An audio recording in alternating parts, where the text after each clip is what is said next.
여러분, 한번 생각해 보세요. 예를 들어, 어느 날 정말 놀라운 소식을 들었어요. 우리 이웃집에 아픈 딸이 있었는데 항상 몸이 약했어요.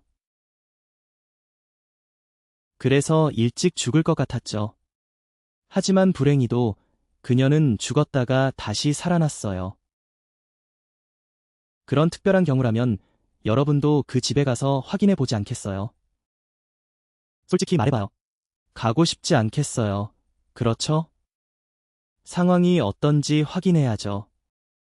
그런데 가보니 그 소녀가 비밀을 하나 털어놓더라고요. 그 이야기를 듣고 나니 이웃들은 모두 깜짝 놀랐어요. 그 비밀이 뭔지 궁금하시죠? 그럼 오늘 이야기를 함께 들어보세요.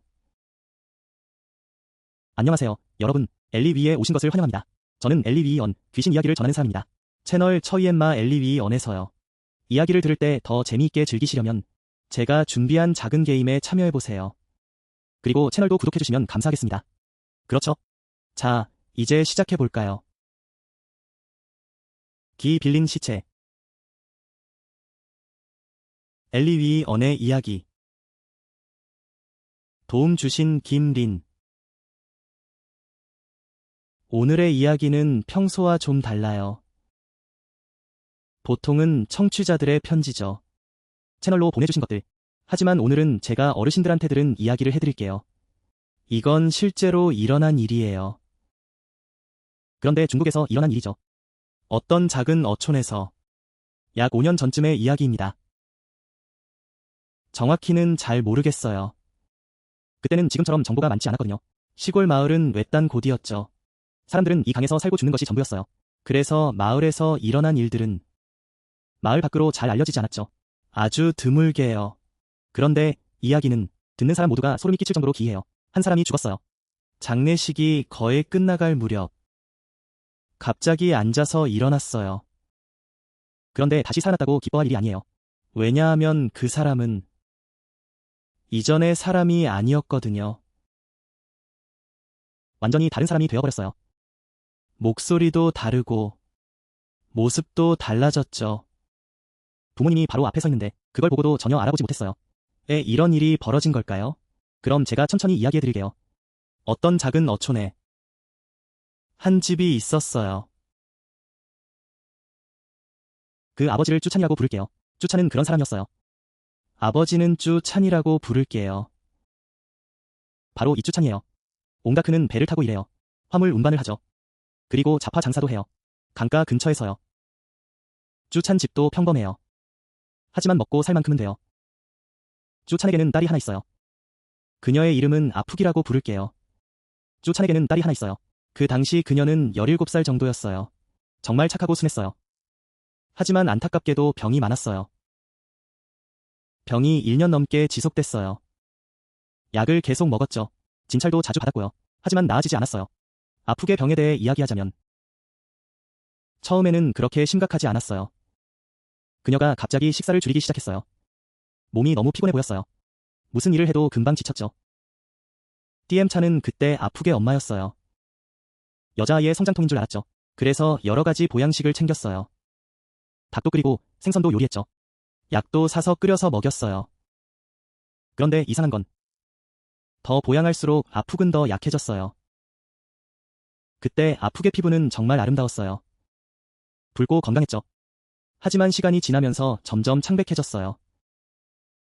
눈은 피곤해 보였고 검은색이었어요. 팔과 다리는 매우 가늘었고 밤에 자면 계속 뒤척였어요. 그리고 자주 깼죠. 한참 누워있다가 깜짝 놀라곤 했어요. 그런데 그렇게 놀라면 항상 소리 지르면서 무서워했어요. 아침에 물어보면 꿈에서 뭐 봤냐고. 그녀는 고개를 저으며 기억이 없다고 했어요. 어느 날 그녀가 엄마를 도와 밥을 짓고 있었어요. 갑자기 기절했어요. 그녀가 바닥에 쓰러졌죠. 그때 가족 모두 깜짝 놀랐어요. 그 시점에서 쭈찬 부부는 정말 걱정했어요. 마을에 어떤 선생님이 있었어요. 그분은 능력도 좋고 그래서 불러서 진찰을 받았죠. 진찰하고 약을 지었어요. 그런데 약이 아프게게 들어가면 마치 구멍이 뚫린 항아리에 붓는 것 같았어요. 전혀 효과가 없었어요. 마을에서 가장 나이 많은 한 의사가 그녀의 맥을 짚어보고 고개를 저었어요. 그는 쭈찬을 밖으로 데리고 나갔어요. 그는 이렇게 말했어요. 그 늪이야. 이해 못하겠어. 그 애가 말이야. 몸이 오래 아팠어. 계속 꺼져가. 계속 꺼져가. 점점 꺼져가는 게 마치 기름이 다 떨어진 불꽃 같아. 봐봐. 걱정이야. 이제 어쩔 수 없어. 선생님이 그 얘기했을 때 2시간이 지났어. 그런데 말이야. 그때 가족은 아무도 몰랐어. 아프게 이상한 병. 그건 보통 병이 아니야. 어떤 사건과 관련이 있어. 어디서부터 시작된 건지. 그쪽에서 몇 구역 떨어진 곳이야. 하지만 듣기만 해도 소름이 돋아. 그 물가에서는 예전에도 소문이 많았어. 띠엠찬이 물을 길러 나갔을 때 동네 아줌마들이 모여서 그 애가 어떻게 아픈지 물어봤어. 그리고 이야기가 흘러갔지. 몇 구역 떨어진 곳에서 한 할머니가 있었어. 할머니가 이야기했어. 할머니는 천천히 이야기했지. 할머니가 말하길 저 멀리 한 구역이 있다고. 물은 소용돌이치고 몇십 년 전. 작년에는 물에 빠져서 시체가 없어졌어. 계속 찾았지만 못 찾았어. 할머니가 말하길 그 죽은 사람은 여자아이였대. 가난한 집. 잃어버렸어. 아무도 찾으러 오지 않았어. 그래서 많이 억울했대. 그곳은 정말 무서워. 사람들이 말하길 밤에 여자아이의 울음소리가 들린대. 그 구역을 지나갈 때는 빨리 가야 해. 그렇지. 오래 서 있으면 큰일 나. 띠엠차는 그렇게 듣고도 소름이 돋았어.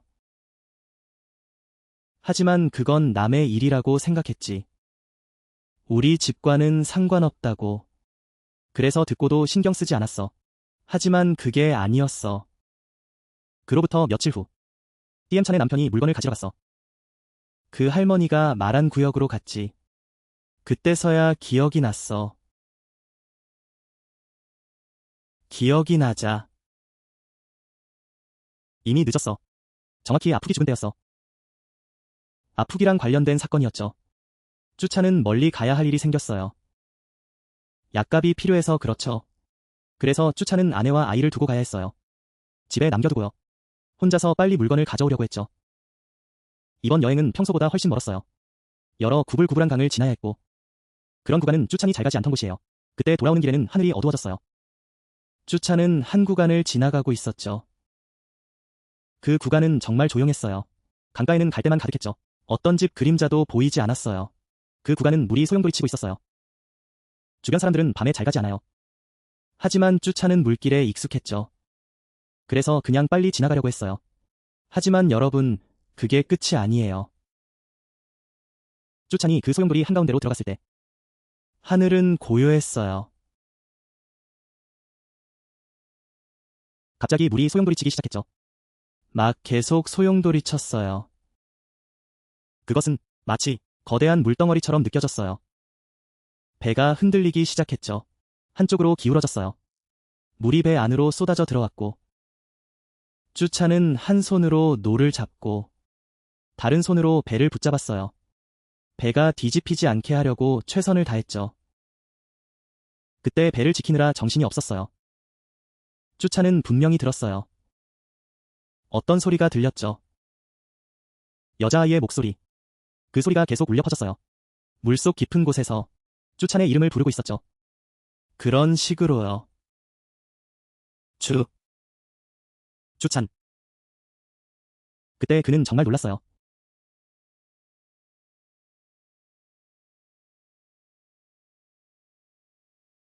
정신이 아찔해졌죠. 그 순간 그의 영혼이 하늘로 올라갔어요. 그 강의 모습을 살펴봤죠. 강 아래를 내려다보았어요. 물이 맑았어요. 어떤 사람의 그림자도 보이지 않았죠. 하지만 이상한 건 여러분. 멀리 있는 갈대들이 갑자기 흔들리기 시작했어요. 마치 누군가 그 사이로 나오는 것 같았죠. 쭈차는 노를 더 힘껏 저었어요. 배를 살짝 밀어서 그 구간에서 빨리 빠져나가려고 했죠. 겨우 빠져나왔어요. 심장은 마치 터질 것 같았어요. 쭈찬은 스스로를 진정시키려고 했어요. 바람이 너무 세게 불어서 그런 거겠지. 바람이 너무 세게 불어서 그랬다고 하더라고. 내가 잘못 들었나 봐. 강 중간에서 사람이 하나도 없었어. 누가 내 이름을 부르겠어.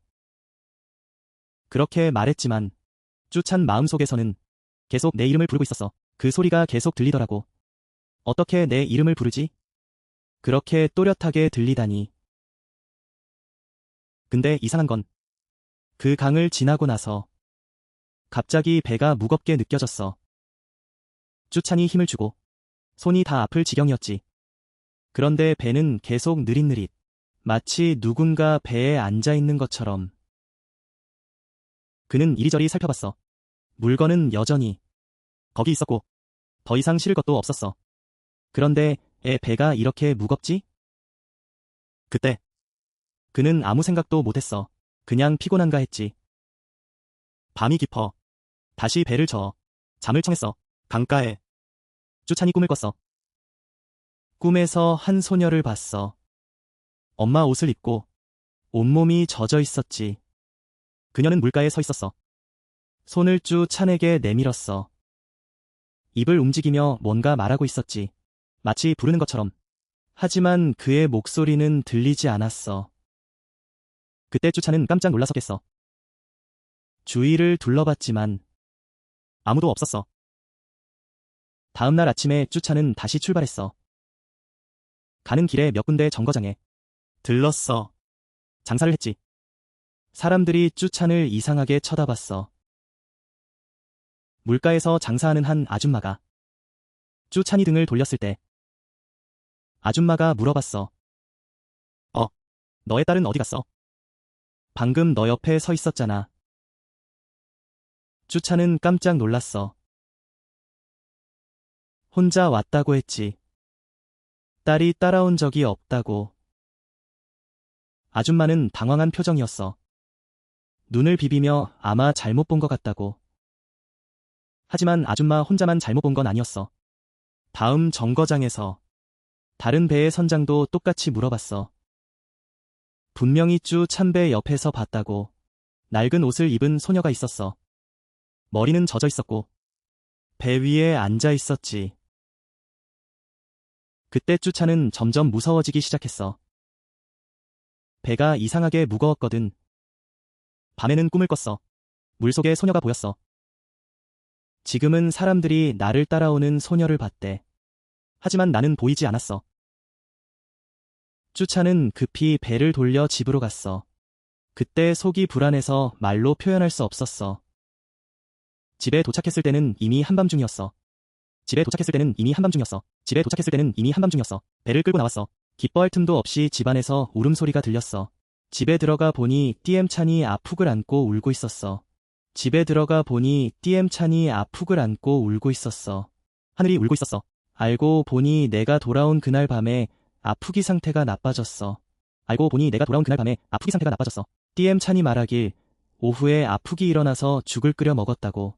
띠엠찬이 말하길 오후에 아프기 일어나서 죽을 끓여 먹었다고. 아무것도 알지 못했어. 하지만 가장 무서운 건 쭈찬의 개였어. 그 개는 오래 키운 녀석이야. 매우 온순해. 누가 와도 꼬리를 흔들었지. 그런데 내가 돌아온 이후로 아푹방 앞에 서 있었어. 짖었어. 엄청나게 짖었지. 짖는 모습이 등털이 쭈뼛 서 있었어. 두 눈은 뚫어지게 그 구석을 바라보고 있었어. 방 안에서 그 구석에는 아무것도 없었어. 어두웠지. 쭈찬은 개를 쫓아내려고 했지만 개는 가지 않으려 했어. 그리고 짖는 것도 멈추지 않았어. 계속 짖었고 목에서 으르렁거렸어. 그러다 뒤로 물러났고 꼬리를 내렸어. 너무 무서워서 뒤로 도망쳤어. 구석으로 숨었지. 그 구석에서 떨고 있었어. 으르렁거리는 소리가 들렸어. 정말 끔찍하게 들렸어. 쭈찬은 그 자리에 서서 그것을 기억하고 있었어. 왜냐하면 갑자기 그 배가 무거웠던 일이 생각났거든. 그 배가 무거웠던 일이 강가에서의 꿈이 생각났어요. 그 개에 대해 말하자면 그건 뭔가를 볼 수 있어요. 사람의 눈에는 보이지 않는 것들. 그 개는 그 슬픈 구석에서 짖어요. 바로 그 슬픈 구석에서 무언가가 있어야 해요. 그게 뭔지는 그때 두 사람은 그저 걱정했죠. 그 아이의 병 때문에 상태가 악화되었거든요. 그날 밤부터 아프군 침대에 누워 있었어요. 더 이상 일어날 수 없었죠. 작은 아이는 계속 열이 나고 손은 차가웠어요. 발은 차갑고 쭈차는 여기저기 뛰어다녔어요. 이 선생님 저 선생님에게 애원했죠. 사람들이 오긴 했지만 오고 나서는 고개를 저었어요. 쭈찬 부부는 이미 힘들다는 걸 알았어요. 그저 아이 옆에 앉아 하늘에 기도할 뿐이었죠. 그 아이가 깨어나길 바랐어요. 그러던 중 아프기 헛소리를 하기 시작했어요. 그 헛소리는 정말 무서웠어요. 그 아이는 어릴 적부터 쭉 마을 사투리를 썼는데 강가에서 쓰는 그 사투리. 그런데 혼수 상태일 때 전혀 다른 목소리로 말했어요. 어떤 목소리인지 모르겠지만 듣기만 해도 그 아이의 목소리가 아니라는 걸 알았어요. TM차는 옆에 앉아 아이가 이상한 목소리로 말하는 걸 들었어요. 그녀는 소름이 돋았죠. 정말 무서웠어요. 정말 무서웠어요. 그 목소리만이 아니라 그 아이가 하는 말도 정말 이상했어요. 그 아이는 계속 같은 말을 반복했어요.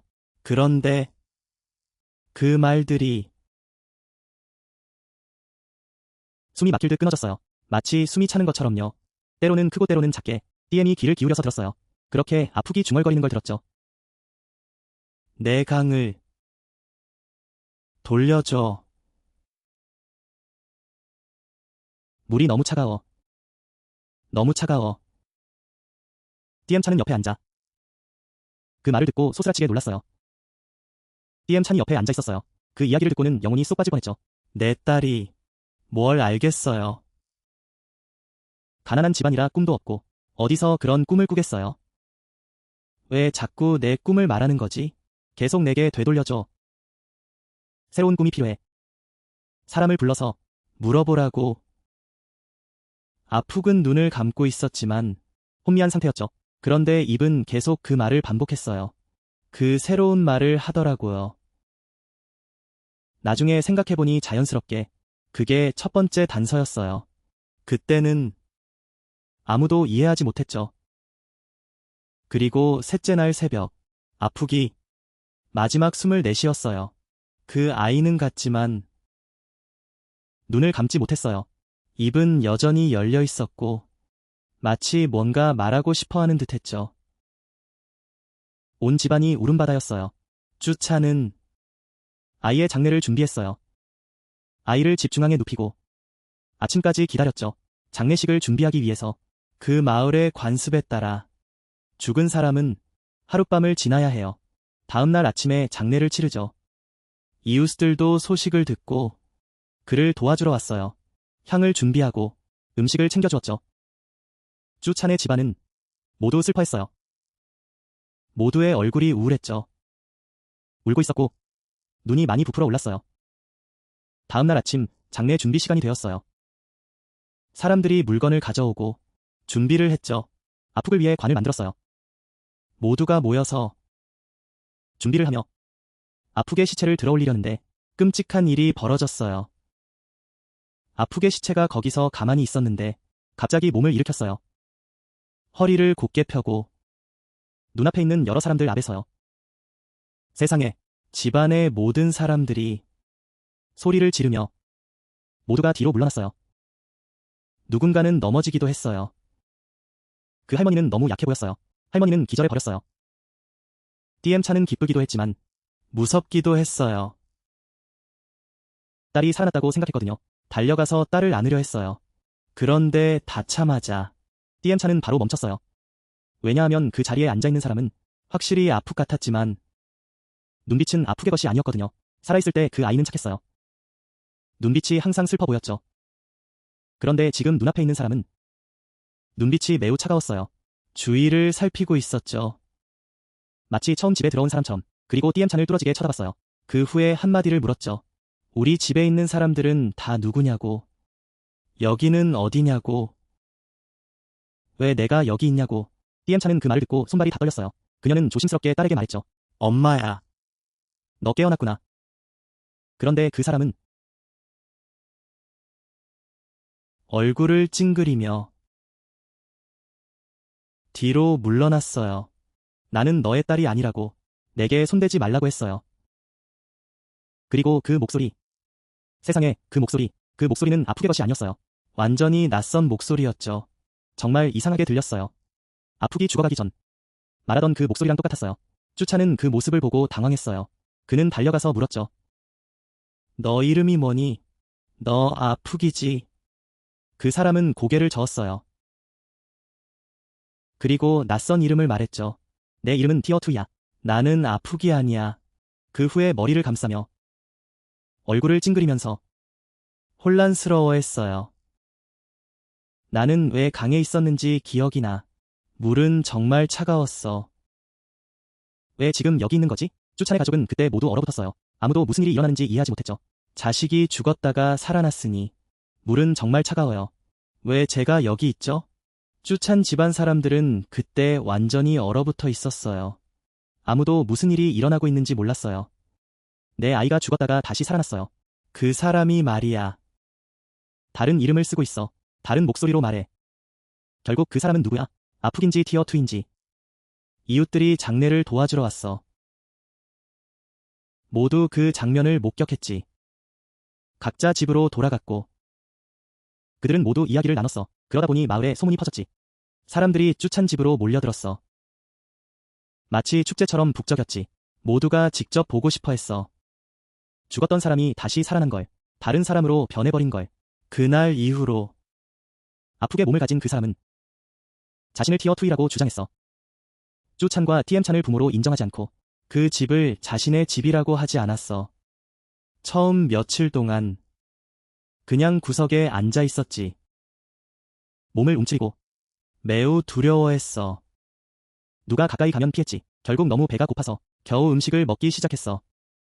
하지만 고기나 생선은 고개를 저었지. 그냥 밥과 채소만 먹었어. 그리고 이상한 건 그녀가 사람들을 계속 불러 모았어. 더 이상 할 일이 없었던 거지. 첫 번째 이상한 점은 그녀의 글쓰기였어. 아푹은 아직 살아있었고 학교에 다닐 수 없었지.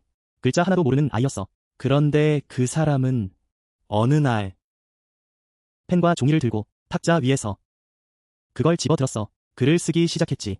글씨가 예쁘고 정렬도 잘 되어 있었어. 모두가 감탄했지. TM차는 자신의 무식한 딸이 갑자기 글씨를 잘 쓴 걸 보고 마치 신기한 일이 일어난 것처럼 아주 예쁜 글씨로 잠시 바라보며 말했어. 소름이 돋았다고. 두 번째 이상한 점은 그녀가 사람들의 이야기를 알았어. 호기심 많은 이웃이 들여다보러 왔고 문을 열자마자 그녀는 사람들의 이야기를 알고 있었어요. 호기심 많은 이웃 아주머니가 들여다봤어요. 문을 열고 들어오자마자요. 그 사람 말이야. 한번 훔쳐봤어. 그리고 그 아줌마 이름을 맞췄지. 집안일도 다 맞췄어. 돈 숨긴 곳도 알았고 남편의 비밀도 말했어. 완전히 사적인 일인데 외부인이 어떻게 알겠어? 그 아줌마는 듣고 얼굴이 하얗게 질렸어. 그냥 도망갔지. 집으로 바로 뛰어갔어. 사람들은 믿지 않았어. 진짜인지 가짜인지 확인해 보려 했지. 마을의 한 남자가 일부러 가서 물어봤어. 자기 사적인 일에 대해 물어봤지. 그 남자는 아무도 모를 거라고 확신했어.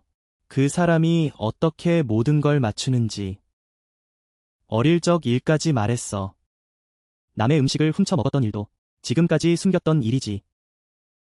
그 남자는 듣고 얼굴이 파래졌어. 일어났고 조용히 집으로 돌아갔지.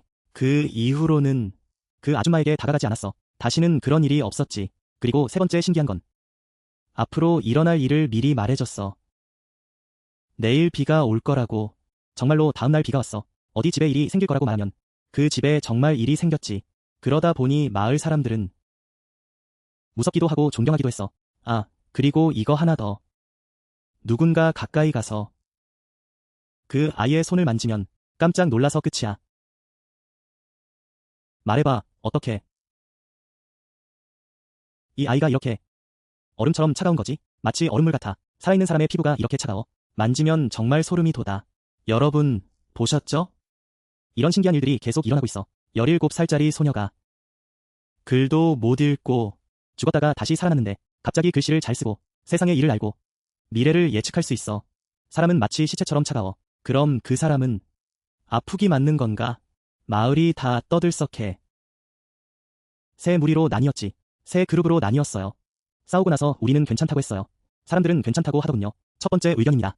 확실히 이 아이는 귀신에 홀린 것 같아요. 누군가의 영혼이 그 시체에 들어간 거죠. 무당을 불러서 쫓아내야 해요. 두 번째 의견은 좀 엉뚱해요. 그 아이가 너무 아프다고 하더군요. 미쳤다고요. 헛소리하고 귀신 같은 건 없다고 했어요. 그리고 세 번째 의견은요. 그건 정말 말이 많았어요. 누가 알겠어요. 이 아이가 연기하는 걸. 사람들을 속이려는 거라고요. 죽었다가 다시 살아나는 건 말도 안 되죠. 서로 논쟁을 하며 아무도 지지 않으려 했어요. 확실히 이 아이는 귀신에 홀린 것 같아요. 쭈찬 부부는 부정했어요. 우리 아이는 분명히 죽었어요. 장례를 준비하고 있었죠. 이제 살아났는데 완전히 다른 사람이 되었어요. 안타깝죠. 그 시체에 대한 애정은 있지만 안에 있는 영혼은 낯선 사람입니다. 집에 온 지 얼마 안 되었죠. 그 티어 2의 아이도 안정적이지 않았어요. 어느 날 아침에요. DM 찬이 일어나서 밥을 준비했어요. 살펴보니 그 아이가 자주 누웠던 자리에서 아무것도 보이지 않았어요. 온 집안이 난리 났어요. 찾으러 갔죠. 마을 끝까지 찾아봤지만 결국 찾지 못했어요. 그러다 누군가가 나타나서 말했어요. 그 아이가 혼자 강가로 가고 있다고요. 쭈찬 부부는 죽을 힘을 다해 강으로 달려갔어요. 그러고 나서 그 아이가 서 있는 걸 봤어요. 강가에서 멍하니 서 있었죠. 그 아이의 두 눈은 아주 멀리 바라보고 있었어요. 물의 흐름을 따라 바라보며 언제부터 거기에 서 있었는지 모르겠어요. 바지가 젖어 있었고 머리카락도 젖어 있었죠. DM 찬이 천천히 다가가서 아가, 아가 하고 불렀어요. 그 아이가 돌아보았어요. 울고 있었죠. 그 아이가 말했어요. 집에 가고 싶어요. 엄마가요. 할머니가요. 저를 기다리고 있어요. 저는 가족과 함께 있어야 해요. 저는 가족과 함께 있어야 해요. 저는 가족과 함께 있어야 해요. DM 찬이 듣고 나서 이렇게 말했어요. 그녀는 정말 마음이 아팠죠. 부부가 달래줘야 했어요. 부드럽게 이야기하고요. 하늘의 물고기처럼 그 아이가 겨우 따라왔어요. 뒤따라오게. 그런데 이상한 점이 있었어요. 그날 이후로 집안의 모든 사람이 오히려 더 걱정했어요. 무슨 말을 해도 그녀는 단지 죽은 소녀일 뿐이니까. 영혼은 외롭고 부모를 그리워할 뿐이에요. 시간이 지나고 어떻게 해야 할지 모르겠어요. 쭈차는 마을 사람들에게 들었어요. 어떤 무당을 모셔오라고. 옆 마을에서 그 아이를 도와달라고. 그 무당은 꽤 유명했어요. 그녀가 가는 곳마다 북과 징소리가 울려 퍼졌죠. 그리고 그곳은 영적인 분위기로 가득했어요. 쭈찬 집에 도착했을 때 그녀는 향로를 하나 차렸어요. 집 한가운데에. 그리고 그녀는 옷을 입고 빙글빙글 돌기 시작했어요. 흔들흔들 소리 지르며 부적을 태우고 펑펑. 그녀는 한참 동안 엉뚱한 말을 했어요. 그녀가 말했어요. 이 아이는, 이 귀신이, 이 악마가 들어왔다고. 돼지를 제물로 바쳐야 하고 닭도 큰 제단을 만들어야 한다고. 돈이 많이 들겠죠. 그녀는 그 부적물을 가져갔어요. 주문을 외우고 그 아이의 얼굴에 쏟아버렸어요. 영혼을 쫓아내겠다고. 그런데 정말 안타깝게도 작업이 끝난 후 그 아이는 아프구로 돌아오지 않았어요. 오히려 더 힘들어졌죠. 침대에 누워서 얼굴이 창백하고 숨도 제대로 못 쉬었어요. 그 안의 영혼은 마치 화가 난 것처럼 그 아이가 눈을 부릅뜨고 벌떡 일어나서 말했어요. 그 무당을 집에서 쫓아내버렸어요. 그 무당은 효과가 없었어요. 애가 미끄러졌어요. 완전히 망신당했죠. 서둘러 장비를 챙겼어요. 집으로 달려갔죠. 아무 말이라도 해주면 좋겠어요. 그 말이 정말 듣기 싫었어요. 이 집은 정말 무거워요. 이 귀신은 너무 강력해요. 할머니는 포기하셨어요. 이제 더 이상 못하겠어요. 이 지경에 이르니 쭈찬도 깨달았어요. 드디어 알게 되었죠. 무당이 북을 치며 떠들썩했어요. 우리 집 문제와는 상관없었어요. 그리고 쭈찬은 사람들의 말을 들었어요. 아주 먼 곳에 한 노스님이 계시대요. 수련을 통해 깨달음을 얻으셨대요. 그분은 결심했어요. 무조건 찾아가겠다고. 그 지역에 쭈찬의 마을에서 반나절 거리 작은 절이 하나 있어요. 절 안에는 한 노스님이 계세요. 수련한 지 수십 년이 되었죠. 사람들은 그분이 대단하다고 해요. 음양에 대한 이야기를 잘 아신대요. 그래서 쭈찬은 절로 갔어요. 그분에게 무릎을 꿇고 집으로 돌아가서 도와달라고 부탁했어요. 노스님은 쭈찬의 이야기를 다 들으셨어요. 잠시 조용히 계시더니 고개를 끄덕이며 쭈찬과 함께 집으로 갔어요. 집에 도착하자 노스님은 특별한 준비를 하지 않으셨어요. 아무것도 하지 않으셨어요. 부적도 없고 불도 피우지 않으셨어요. 이것저것 예언도 없었어요. 그냥 의자에 앉으셨어요. 그리고 그 아이와 마주 앉았죠. 오랫동안 그 아이를 바라보셨어요. 한참을 바라보다가 노스님이 조심스럽게 물어보셨어요. 부드럽게 질문하셨어요. 자연스럽게 이야기하도록 유도하셨어요. 노스님이 물어보셨어요. 너는 어디서 왔니? 무엇을 기억하고 있니? 너에게 무슨 일이 있었니? 처음에는 그 아이가 주저했어요. 왜 모른다고 하겠어요. 노스님의 부드러운 목소리를 듣고 그제서야 입을 열었어요. 그런데 말할수록 더 울었어요. 어떤 이야기를 하든 어떤 이야기를 할 수 있을까요? 그 아이가 울었다고 하더라. 그 이야기를 듣고 스님이 고개를 끄덕였어. 그리고 쭈찬 부부에게 말했지. 아프긴 해 딸이. 운명이 다한 거야. 진짜로 떠났어. 남은 건 영혼뿐이고 이 시체 안에 있는 영혼은 다른 아이의 영혼이야. 죽은 지 오래고 억울하게 죽었지. 그 아이는 아직 죽을 운명이 아니었는데 그래서 이 시체를 빌린 거야. 다시 살기 위해서. 이걸 사람들은 기 빌린 시체라고 해. 쭈찬 부부는 그 말을 듣고 스님이 이렇게 말했지. 영혼이 사라졌다는 거야. 그럼 우리 딸은 진짜로 떠났구나. 여기 앉아있는 사람은 한 귀신이야. 시체를 빌린 그 귀신이 누구인지, 어떻게 죽었는지, 애 아프게 시체를 빌렸는지, 그 순간 스님과 아프게 부모 앞에서 그 아이가 모든 이야기를 자신의 시작과 끝을 말했어. 하지만 모두 기억해줘. 아무도 조사하지 않았고 아무도 뭘 뒤지지 않았어. 그냥 그 아이가 입으로 이야기했어. 모든 걸 아주 자세히 말했지. 그 아이가 이야기할 때 눈물이 나더라. 눈물이 흐르고 엄마를 언급할 때, 막내 동생에 대해 말할 때, 자신의 딸을 말했어. 전쟁 중에 헤어졌다고 이야기할 때마다 목소리가 매번 걸걸해졌어. 누구나 마음이 아팠지. 그 아이가 18살이었다고 말했어. 그 집은 그곳에서 멀리 떨어져 있었고 그때는 혼란과 기아가 있었지. 가족은 고향을 떠나야 했어. 모두가 함께 배를 타고 강을 따라 살아남으려 했지. 티어 투이와 엄마는 조금의 금을 가지고 있었어. 할머니가 남긴 혼수였지. 그것들이 가족의 마지막 자산이었어. 모두의 마지막 자본이었지. 그런 것들, 마지막 자산으로 치고 온 가족의 것. 새로운 곳으로 가려고 팔아버리려 했어. 다시 시작하려고 했지. 강가에 도착했을 때 그 집에 배가 고장났어. 그래서 배를 빌려서 건너야 했지. 그날 배를 졌던 사람은 옹다크라고 부르자. 옹다크는 배를 젓는 사람이야. 그 마을에서 손님을 강 건너로 데려다주며 돈을 벌었지. 티어 투이가 옹다크의 배를 빌렸어. 강 건너편으로 가서 계속 가려고 했지. 그런데 그날 하늘이 어두워졌어. 배 위에는 티어 투이와 옹다크만 있었어. 왜냐하면 그녀의 엄마는 다른 사람들과 먼저 건너갔거든. 티어 투이는 마지막 배를 탔어. 옹다크는 배를 강 한가운데로 젓고 있었어. 그때 그녀의 팔목을 보았지. 작은 아이가 반짝이는 장신구를 차고 있었어. 그래서 옹다크는 탐욕이 생겼지. 강 한가운데에 도착하자 그곳의 물이. 옹다크는 티어 투이를 붙잡았어. 그녀의 장신구를 모두 빼앗았지. 그녀의 몸에서 말이야. 그 아이는 소리쳤어. 도망가려고 했지. 옹다크는 들킬까 두려웠어. 그녀를 붙잡았고 배의 가장자리에 그녀의 머리를 끌어냈지. 그는 그녀를 잡았어. 잡았을 때 그녀는 숨이 끊어졌어. 그럼 끝이야. 두 사람은 일이 끝났고 옹다크는 다음날 무슨 일이 있을지 걱정했지. 그 아이의 시체가 떠오를까 봐. 그래서 조심했어. 그는 한 모래톱을 찾았고 조용한 곳에 내려놓았지. 그는 그 아이를 깨끗이 묻었어. 그리고 나서 그는 장신구를 안고 적기 시작했지.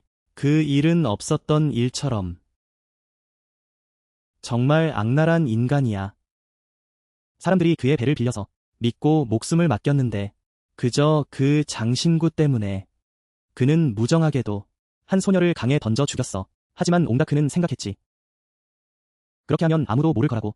하지만 세상에 숨길 수 있는 게 어디 있겠어. 티어 트위는 계속 이야기했어. 그녀의 영혼이 말했지. 죽음이 너무 갑작스러웠다고. 죽음이 너무 갑작스러워. 너무 억울했어. 그래서 쉽게 떠나지 못했지. 계속 꿈을 꾸고 그 강 주변을 맴돌았어. 그날 쭈찬이 배를 타고 그 강을 지나가다가 그녀가 죽은 곳을 지났어. 그녀의 영혼이 쭈찬의 배에 붙어서 여기까지 왔지. 바로 그때 집안에 아프기 심하게 아팠어. 운명이 다했지. 그래서 아프기 숨을 거두자마자 티어 투이의 영혼이 그 시체에 들어갔어. 그 시체가 다시 살아났지. 여기서 이야기가 더 복잡해져, 여러분. 왜냐하면 티어 투이가 분명히 옹다크라는 이름을 말했거든. 그 옹다크는 전혀 낯선 사람이 아니야. 그도 그 지역에 사는 사람이야. 그 강을 따라 몇 구역 떨어진 곳에 살고 있었지. 마을 사람들이 그 이름만 들어도 알지. 일이 옹다크에게 전해졌고 처음에는 그가 그냥 믿으려 했어. 조용히 넘어가려 했지. 하지만 소문이 너무 퍼져서 계속 그의 귀에 들어왔어. 그래서 그는 당황했지. 쭈찬 마을까지 배를 타고 갔어. 겉으로는 그냥 들렀다고 했지만 사실은 그 아이가 무슨 말을 하는지 알아보려 했던 거야. 그가 쭈찬의 집 마당에 들어서자 자신을 티어 투이라고 주장하는 아이가 집 안에 앉아 있었어. 그 아이가 그를 보고 얼굴이 변하더니 일어나서 그의 얼굴을 가리키며 소리쳤어. 당신이 나를 강에 밀어넣었어. 내 금을 빼앗았어. 내 목숨을 돌려줘. 옹다크는 사람들 앞에서 지목당했어. 그의 얼굴이 금세 창백해졌지. 하지만 그는 침착했어. 그는 부인했지. 이 아이가 미쳤다고 말했어. 정신이 너무 이상해졌다고. 그녀가 헛소리한다고. 그와는 아무 관계가 없다고 주장했어. 그는 주변 사람들에게도 말했다. 이 미친 아이의 말을 믿지 말라고. 그녀가 헛소리해서 사람들을 해치고 있다고. 말을 마친 그는 화가 나서 집으로 돌아갔어. 그의 모습은 정말 수상했지. 모두가 의심했어. 옹다크는 집으로 돌아갔지만 속은 편치 않았어. 왜냐하면 그 아이가 맞는 말을 했거든. 그녀가 모든 비밀을 드러낼까 두려웠지. 이런 일이 다 드러날까 봐 무서워. 그래서 그날 밤에 옹이 뭘 하려고 했는지 옹은 늦게까지 기다렸어. 그제서야 쭈찬의 마을로 배를 탔지. 집 밖에 조심스럽게 다가갔어. 그 아이를 처리하려고 했던 거야. 그녀의 입을 다시 막으려 했지. 모든 문제를 끝내려고 말이야. 하지만 그날 밤 집안 개가 계속 짖었어. 옹이 문 가까이 다가가자 개가 하늘을 향해 짖어댔지. 쭈찬 부부가 놀라서 벌떡 일어났어. 불을 켜고 뛰어나갔지. 그랬더니 옹다크가 나타났어. 그는 숨어서 서 있었고 손에는 무기를 들고 있었지. 쭈찬에게 잡혔어. 변명할 시간도 없었지. 옹은 얼버무리며 말했어. 쭈찬에게 일거리 찾으러 갔다고. 하지만 한밤중에 무기를 들고 사람 집에 들어가다니 누가 그걸 믿겠어? 그렇지. 이웃들이 개 짖는 소리에 놀라서 뛰어나와서 봤지. 그 장면을 보고 다 이해했어. 어떻게 된 건지 알겠지? 옹은 그 아이의 입을 막으려 했지만 그게 잘 안 됐어. 그 아이가 옹에게 반격했지. 왜냐하면 마을 사람들이 다 보았거든. 확실히 말할 수 있어. 한 사람도 깨끗한 사람이 한밤중에 무기를 들고 아픈 소녀의 입을 막으러 간다니. 그게 말이 되냐? 옹은 더 발뺌할수록 자신의 목을 조여오는 상황이었어. 아침이 되면 모든 게 드러날 거야. 티어 투이가 말했어. 내가 말하기 전에 옹다크가 마을에 나와서 오직 그와 그녀만 아는 이야기들을 했지. 그녀는 그 밤을 묘사했어. 옹이 어떤 옷을 입고 있었는지, 배를 어떻게 저었는지, 어떻게 금을 훔쳤는지. 그녀는 또 말했다고. 옹의 손에 있는 상처까지 언급했어. 그날의 일도 말했지. 그녀는 한 번 긁어서 지금까지 숨겼다고. 옹다크는 그걸 듣고 손발이 다 풀릴 지경이었어. 그때는 모두가 조용했지. 왜냐하면 그 아이가 한 이야기들이 너무 충격적이었으니까. 그 애가 이야기하더라. 외부인은 절대 알 수 없는 일이야. 오직 피해자만이 알지. 정말 그 애만큼은 확실히 알았어. 옹다크는 멍해졌어. 입을 벌리고 아무 말도 못했지. 주변 사람들이 모여들기 시작했어. 모여서 그를 바라보며 무서운 눈빛으로 이야기했어. 하지만 이야기는 여기서 끝나지 않아. 마지막 증거가 남아있어.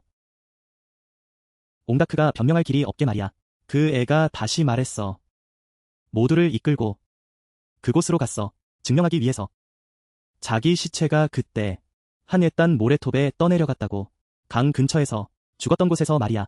옹다크는 드러날까 두려웠어. 그래서 그곳에 숨겼지. 그 애는 그 묘지를 정확히 기억하고 있었어. 사람들은 그 말을 듣고 반신반의했지만 그래도 따라갔어. 그때 스님도 함께 갔고 옹다크는 주변 남자들에게 막혀서 도망치지 못하게 되었어. 모두가 배를 타고 나갔어. 티어2이가 가리킨 모래톱으로 도착하자 그 사람은 바로 갈대숲으로 갔어. 모래톱을 가로질러 한 땅을 가리키며 여기를 파라고 했어. 그러자 남자들이 나서서 파기 시작했지. 한참을 파다 보니 이상한 일이 벌어졌어. 땅에서 사람의 뼈가 구부러져 나왔어. 그 뼈 옆에는 몇 가지 물건이 남아있었어. 머리핀 하나와 팔찌 하나가 있었지. 머리핀과 팔찌는 다행히 금은 아니었어. 그래서 남아있었지. 진짜 여자 아이의 물건이었어. 그리고 조금 더 깊이 파다 보니 한 조각의 옷감이 나왔어. 거의 다 썩어 있었지만 색깔과 디자인이 방금 그 애가 묘사한 것과 똑같았어. 그날 그 애가 입고 있었던 꽃무늬 옷이었지. 그것과 비교해보니 그 애가 말한 것과 일치했어. 그래서 그 애가 말한 대로 바르던 것들로 말이야. 그럼 틀린 게 하나도 없네. 이제 더 이상 변명할 수 없겠네. 우리가 다 들었잖아. 소름 끼쳐. 그 애가 갑자기 뛰어들었어. 해골을 안고 울음을 터뜨렸지. 울면서 소리쳤어. 이게 바로 나야. 내 시체가 여기 있어. 당신이 나를 죽였어. 내 금을 훔쳤지. 그리고 내가 여기 있었다고.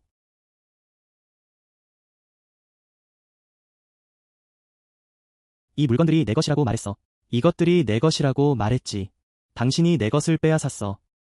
아마 싸구려라고 생각해서 버린 거겠지. 금은 다 가져갔고. 이제 당신은 변명할 길이 없어. 해골이 여기 있는데 물건들이 여기 다 나와 있어. 그 애가 말한 그대로야. 당신이 보았잖아. 움직였어. 너무 놀라서 도망가려 했지만 젊은 남자들이 따라오는데 어떻게 도망가겠어. 바로 붙잡혔지. 무릎을 꿇었고 얼굴이 창백해졌어. 사람들이 모여들었고 누군가는 욕했지. 성격 급한 사람도 있었어. 그를 때리러 달려들었지. 당신이 이렇게 됐으니. 하지만 내일은 좀 더 조심해. 그만해. 때리지 마. 그 애의 시체를 편하게 해줘야 해. 그 후에 당신을 넘길 거야. 법의 심판을 받게 할 거야. 빚은 반드시 갚아야 해. 여기서 죽게 두지 않을 거야. 그 애를 다시 살릴 수는 없어. 스님이 한 말이야. 그건 반드시 이루어져야 해. 그러니까 당신은 반드시 대가를 치러야 해. 당신은 처벌받을 거야. 사람을 해친 죄로 당신이 훔친 사람의 모든 진실이 드러날 거야. 법의 심판을 받을 거고. 내가 말했잖아. 당신이 치러야 할 대가는 그렇게 간단하지 않아. 당신은 처벌받을 거야. 죄를 받아야 해. 법의 심판을 받게 될 거야. 하지만 그 결과는 그건 여기서 끝나지 않았어요. 쭈찬이 붙잡혔어요. 여러분. 그 해의 쭈찬이 훔친 금이요. 맛있을 줄 알았죠. 누가 알겠어요. 그건 정말 큰일이었죠. 이 지역 사람들은 이렇게 말해요. 그때부터 말이죠. 옹다크 집은 계속 나빠졌어요. 점점 더 망가졌죠. 그가 훔친 물건들. 옹다크는 그걸로 장사를 시작했어요. 하지만 뭐든지 실패했죠. 그는 돈을 잃었어요. 큰 배를 샀죠. 임대해서. 배는 가라앉아 버렸어요. 쌀과 곡식을 사기 위해 투자했죠. 결국은 다 잃었어요. 돈은 계속 빠져나갔죠. 결국 그는 가난해졌어요. 그 집은 원래 괜찮았는데 조금씩 팔아버렸어요. 결국 남은 건 작은 집 한 채뿐. 하지만 더 아픈 건 옹다크의 가족 이야기죠. 그의 가까운 사람들이 하나씩 병으로 세상을 떠났어요. 계속해서 하나씩 하나씩 붙잡히기 직전까지 옹다크는 혼자 남았어요. 그 작은 집에서 주변에 아무도 없었어요. 오직 한 아이만 남았죠. 하지만 그 아이는 정신이 좀 이상했어요. 정신이 정상적이지 않았죠. 말하고 나면 잊어버리곤 했어요. 그렇죠. 뿌린 대로 거두게 되죠. 옹다크는 탐욕 때문에 금 몇 개를 훔쳤죠. 행복할 줄 알았어요. 하지만 그 금 때문에 하루도 자기 자신을 지킬 수 없었어요. 온 가족이 함께 나락으로 떨어졌죠. 이런 식의 보복은 그냥 조용히 다가와요. 조용히 계속 이어지죠. 결국 한 생을 다 갉아먹어요. 티어 2에 대한 이야기는 해골을 찾은 후 스님이 나섰어요. 그 아이를 위해 장례를 치렀죠. 해골이 모여졌어요. 정성껏 묻혔죠. 무덤도 제대로 만들었어요. 스님은 며칠 동안 기도를 했어요. 그 아이의 영혼이 편안하길 기도했죠. 영혼이 편안해졌대. 마을 사람들은 이렇게 말해. 그 아이 장례를 치른 날, 그 소용돌이 물살이 있었잖아. 갑자기 물이 잔잔해졌대. 더 이상 소란스럽지 않았어. 쭈찬 집게도 그 저주받은 구석에서 짖지 않았대. 모든 게 평온해졌어. 사람들은 아마도 그 원한이 풀렸다고 해. 그래서 모든 게 조용해진 거겠지.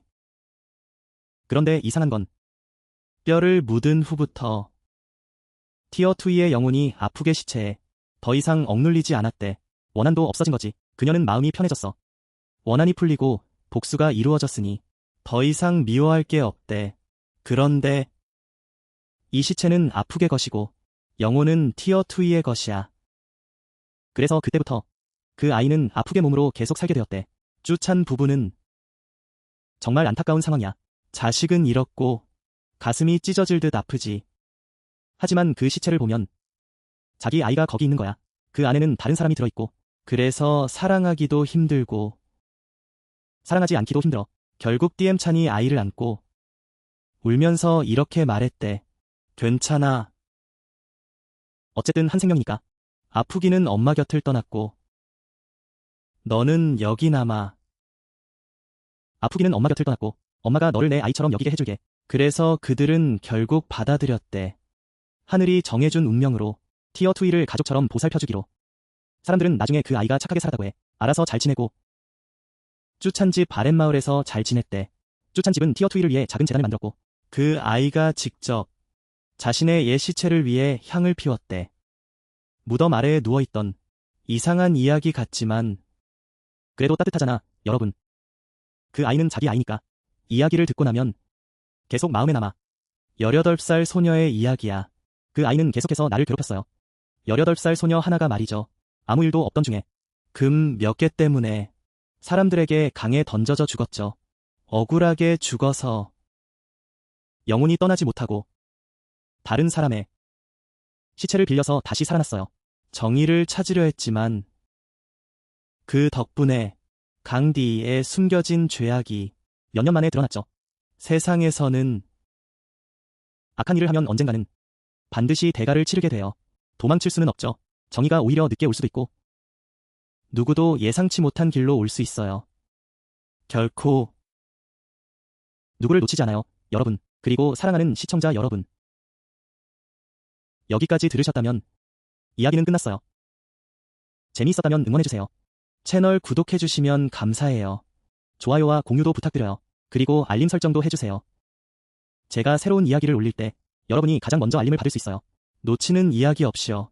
그리고 여러분이 공유하고 싶은 이야기가 있다면 모두와 나누고 싶다면 자신의 이야기는 따로 요청할 필요 없고 다른 사람의 이야기는 그들의 동의를 받아서 언에게 보내주세요. 제가 영상을 만들어서 모두와 함께 나눌게요.